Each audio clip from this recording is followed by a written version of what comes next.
আমরা একটু জানতেই চাই যে জুলাইয়ের যেই আকাঙ্ক্ষা ছিল আমরা কি আসলে সেই আকাঙ্ক্ষা পূরণ করতে বা প্রত্যাশা স্বপ্ন পূরণ করতে কি আসলে পেরেছি আপনার দৃষ্টিতে? ধন্যবাদ আপনাকে, ধন্যবাদ দর্শক শ্রোতাদেরকে এবং সহ আলোচক হিসেবে দুজন এসছেন, তাদের দুজনকেই শুভেচ্ছা এবং অভিনন্দন।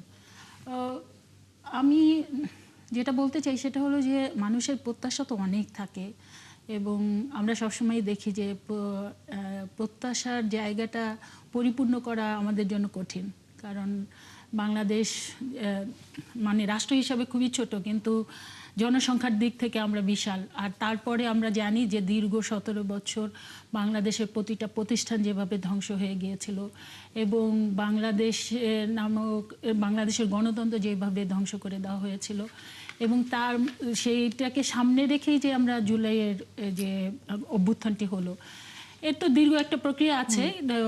সেই প্রক্রিয়ার মূল যেটা ছিল যে ধরেন বিগত 17 বছরে আমাদের জাতীয়তাবাদী দল, এদেশের বৃহৎ দল, আমরা যেই জায়গায় আন্দোলন সংগ্রাম করেছি যেটার কারণে, সেটা তো আমাদের লক্ষ্য ছিল একটাই, যে বাংলাদেশে একটা গণতান্ত্রিক পরিবেশ ফিরে আসুক এবং বাংলাদেশের মালিক হচ্ছে জনগণ এবং জনগণের যে ভোটের অধিকার সেটা জনগণ ফিরে পাক। এটা হলো আমাদের মূল দিক ছিল।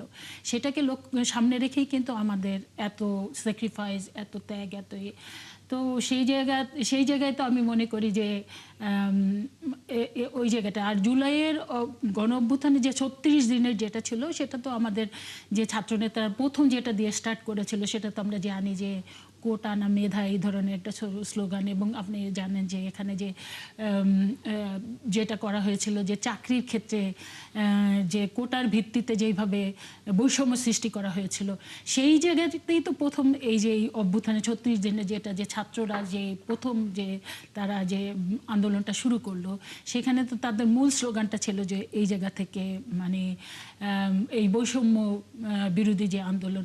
তো এইগুলো যদি আমরা চিহ্নিত করি তাহলে আমরা মনে করি যে দলগুলো যদি বলে দীর্ঘ বছর যে আন্দোলন সংগ্রাম করেছে এবং জুলাই অভ্যুত্থানেও, এই জুলাই অভ্যুত্থানে মূল নেতৃত্বে ছাত্ররা আমরা জানি যে তারা ছিল, কিন্তু আপামর জনসাধারণ আজকে আপনি জানেন মাননীয় প্রধানমন্ত্রী এই যে জুলাইয়ে 36 জুলাই সহ 17 বছরে যারা অত্যাচারিত হয়েছে, নির্যাতিত হয়েছে, নিপীড়িত হয়েছে, মানে হত্যার শিকার হয়েছে, তাদের সবাইকে নিয়ে তিনি কিন্তু আজকে একটা সমাবেশ করেছেন এবং সেখানে তিনি যে বক্তব্যটি দিয়েছেন যে জুলাই সবার, এই জুলাইয়ের যে আন্দোলনটি, এটার ঠিক আপনার এই কথাটি আমরা সেই আসতে চাই যে জুলাই ওই জায়গাটা আমি যদি বলি তাহলে আমি বলবো যে আমাদের মূল যে আকাঙ্ক্ষা ছিল যে একটা গণতান্ত্রিক পরিবেশ ফিরে আনা, সেটা এসছি, সেই জায়গাতে আমরা এসছি। আর আমাদের ছাত্র ভাইদের যে মূল স্টার্টিং যেটা ছিল যে তারা একটা বৈষম্যহীন রাষ্ট্র দেখতে চায়, বৈষম্যহীন তাদের যে চাকরির যে প্রত্যাশা সেই জায়গায় যেতে চায়। তো ওই স্টার্টিংগুলো আছে, তার এর মধ্যে থেকে আমাদের পরবর্তীতে এই 36 জুলাই আমাদের সামনে আরও অনেকগুলা কিন্তু বিষয় তারা সামনে নিয়ে এসছে, কিংবা আমাদেরও এই দীর্ঘ বছর আন্দোলনে আমরা অনেকগুলা বিষয় অ্যাড্রেস করেছি, যেটার মধ্যে আমি বললাম যে আমাদের প্রত্যেকটা ইনস্টিটিউশন যে ধ্বংস করে দেওয়া হয়েছে। আমরা আসবো এই বিস্তারিত আলোচনায় আসবো। প্রথম স্টার্ট যেটা হয়েছে যে একটা অবাধ, সুষ্ঠু, নিরপেক্ষ নির্বাচনের মধ্যে দিয়ে একটা গণতান্ত্রিক সরকার। সার্জিস আলম, জুলাই কি সবার হতে পেরেছে?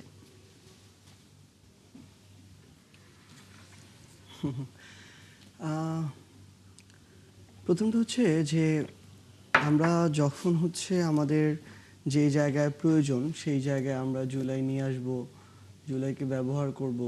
আবার যখন জুলাইয়ের আকাঙ্ক্ষার পাশাপাশি আমাদের ব্যক্তি, গোষ্ঠী, দলীয় স্বার্থটা দাঁড়িয়ে যায়, তখন আমরা সেটাকে বেশি প্রাধান্য দিব। তখন আসলে জুলাইটা মানে ওই ক্ষেত্র বিশেষে এমন দাঁড়ায় যে সবার না, কিন্তু অ্যাকচুয়ালি ওই 1 জুলাই থেকে 15 জুলাই বা 17 জুলাইয়ের প্রথম অধ্যায় বলেন, 18 জুলাই থেকে আবার 3 আগস্টের পূর্ব পর্যন্ত আরেকটা অধ্যায় বলেন, কিংবা ওই আগস্টের 3, 4, 5 তারিখের সময়টা বলেন, কিংবা ওই 5 তারিখে যে মানুষগুলো নেমে এসেছিল, তারা কিন্তু এই বিভাজনটাকে সামনে রেখে জুলাই নামে নাই, বরং তারা যে আকাঙ্ক্ষাটা ধারণ করে নেমেছিল এটা সবাইকে, সবার ভালোর উদ্দেশ্যে।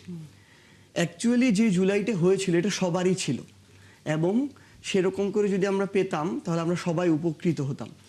কিন্তু এটা আমাদের আসলে, এটা আমাদের দুর্ভাগ্য যে ওই দিনের পর আমাদের সবার যেমন হওয়া দরকার ছিল আমাদের সবার বলতে আমরা যারা এই জুলাইয়ের পক্ষে ছিলাম, এখন অনেক দল, অনেক মত, অনেক ধর্ম বর্ণ, আমরা যদি সেটাকে ধারণ করতে পারতাম তাহলে আসলেই সবার হতো। বরং এটা আমাদের জন্য দুঃখজনক যে এই প্রশ্নটা আসছে যে জুলাই আসলে আমাদের সবার হতে পেরেছে কিনা।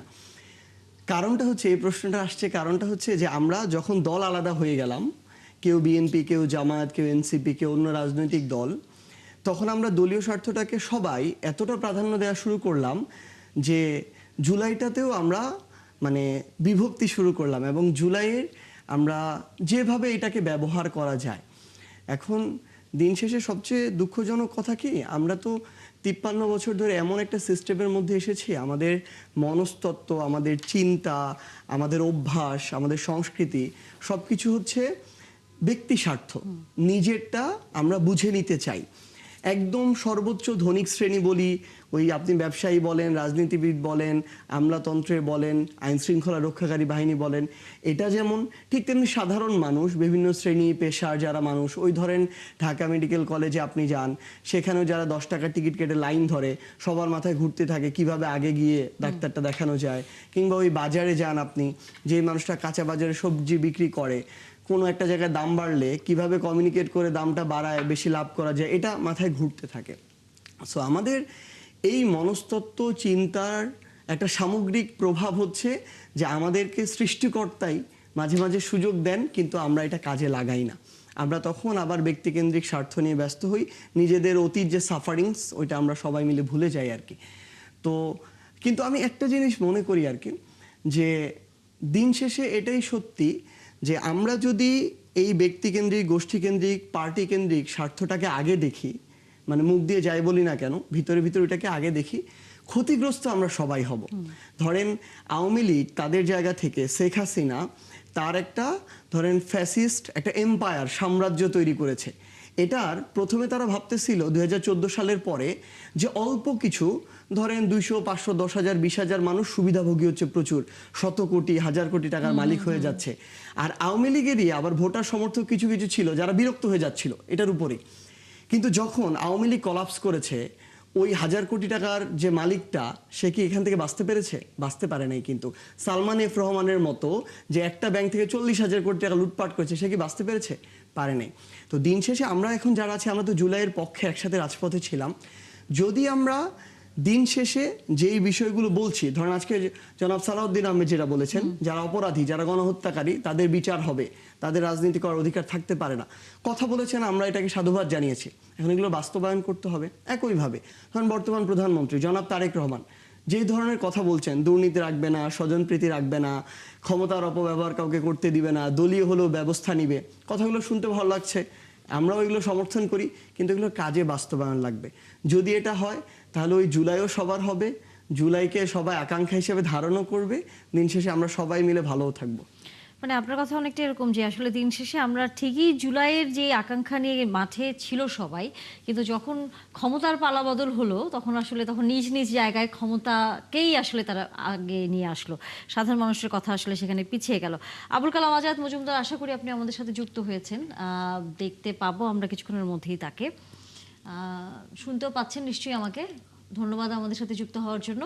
একেবারে শেষ সময় বিরতি নিতেই হবে। ছোট করে যদি আপনার কাছ থেকে জুলাইয়ের সম্পর্কে একটু জানতেই চাই, যে আপনি জুলাইকে 2 বছর পর আপনার অনুভূতির কথাটা যদি বলেন। ধন্যবাদ আপনাকে। জুলাইয়ের সম্পর্কে ইতিমধ্যে দুজন বক্তা কথা বলেছেন। একটা জিনিস হচ্ছে যে জুলাইয়ের যে মূল স্পিরিট, সেটা হচ্ছে পরিবর্তনের যে আকাঙ্ক্ষা।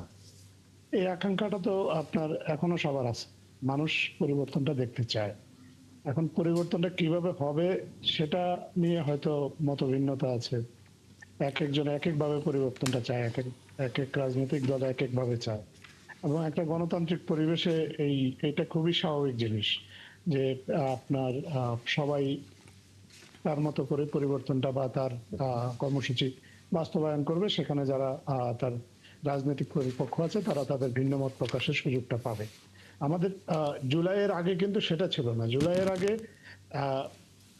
সেই সময়কার শাসক গোষ্ঠী তাদের সিদ্ধান্ত সাধারণ মানুষের উপর চাপিয়ে দিত। আমরা মনে করি যে দেশে একটা গণতান্ত্রিক পরিবর্তন হয়েছে, একটা নির্বাচিত সরকার দায়িত্ব নিয়েছে। তারা জুলাইয়ের যে আকাঙ্ক্ষা এটাকে ধারণ করে তারা পরিবর্তনের যে অঙ্গীকারগুলো করেছে সেই অঙ্গীকারগুলো তারা বাস্তবায়ন করবে। বাস্তবায়ন করতে গিয়ে যদি তাদের মধ্যে কোনো ত্রুটি বিচ্যুতি থাকে তাহলে আমাদের যারা এই মুহূর্তে বিরোধী দল হিসেবে আমাদের মহান জাতীয় সংসদে রয়েছে তারা সরকারের সেই ভুল ত্রুটিগুলো নিয়ে আলোচনা করবে, তাদের সাথে কথা বলবে এবং সেই স্পেসটা তাদেরকে দিতে হবে। যদি তাদেরকে সেই স্পেসটা না দেওয়া হয়, তো যদি কোনো কিছু নতুন করে বা সরকারি দল এককভাবে কোনো কিছু চাপিয়ে দেয় তাহলে হয়তো আমরা মনে করি যে জুলাইয়ের আকাঙ্ক্ষা থেকে একটু বিচ্যুতি ঘটবে। কিন্তু যতক্ষণ পর্যন্ত সেই স্পেসটা থাকে অ্যাভেলেবেল, আমাদের যারা বিরোধী দল আছে বা সাধারণ মানুষেরও মতামত বিভিন্ন ক্ষেত্রে না হয়, বিভিন্ন মেকানিজম আছে, সেই মেকানিজমের মাধ্যমে যদি কোনো পরিবর্তনের ক্ষেত্রে, বিশেষ করে সাংবিধানিক যে সংস্কার বা রাজনৈতিক যে পরিবর্তনগুলোর ক্ষেত্রে যদি সাধারণ মানুষের মতামত নেওয়া হয় এবং মতামতকে গুরুত্ব দেওয়া হয়, তাহলে আমি মনে করি যে জুলাইয়ের যে পরিবর্তনের যে আকাঙ্ক্ষা সেটা বাস্তবায়নের পথে বাংলাদেশ এখনো অন ট্র্যাকেই আছে।